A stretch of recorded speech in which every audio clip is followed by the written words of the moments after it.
Hello' guys, আসসালামু আলাইকুম, নমস্কাৰ।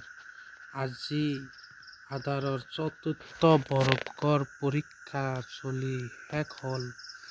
এইবিলাক হ'ল মোৰ মৰমৰ বাইদেউ ভণ্টিসকল পৰীক্ষা দি ওলাইছে খাৰপিটি কলেজৰ। এই বাইদেউসকল পঢ়িছিল, পঢ়াৰ পিছত সকলো মৰমৰ বাইদেউ ভণ্টিসকল আইতাসকল লাহে লাহে ওলাই আহি আছে।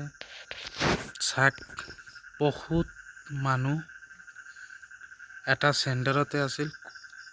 সেইটো খাৰপিটিয়া কলেজৰ ৰাস্তা হয়। ইয়াত সকলো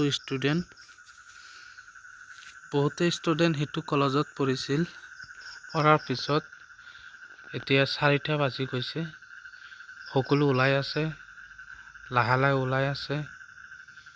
আমি কিছুমান বাইদেউ বা দাদাসকলক সুধিলোঁ যে পৰীক্ষা কেনেকৈ হৈছে। সিহঁতে কৈছে না, ভাল হৈছে, সুন্দৰ হৈছে, ইমান টান অহা নাই।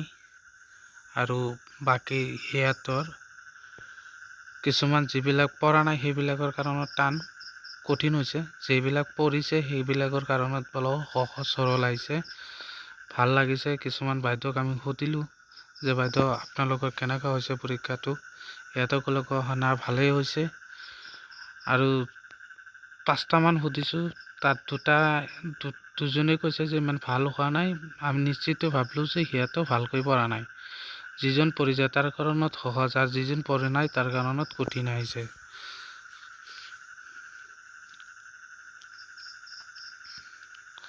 চাক, এইটো অলপ মোবাইলটো ঘূৰাইতে অলপ হেৰি হৈছিল, উল্টা গৈ আহিছে।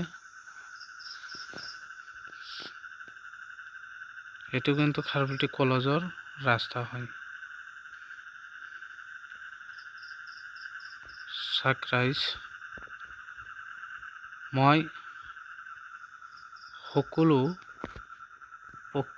পৰীক্ষাৰ্থীলৈ ধন্যবাদ জ্ঞাপন কৰিলোঁ আৰু সকলো পৰীক্ষাৰ্থীৰ মনৰ আশা পূৰণ কাৰণত আল্লাহ বা ভগৱানৰ তাত আমি প্ৰাৰ্থনা কৰিলোঁ যে সকলো দাদা ভাইটি ভণ্টিসকলৰ মনৰ আশাটো পূৰণ কৰি দিয়ে যেন।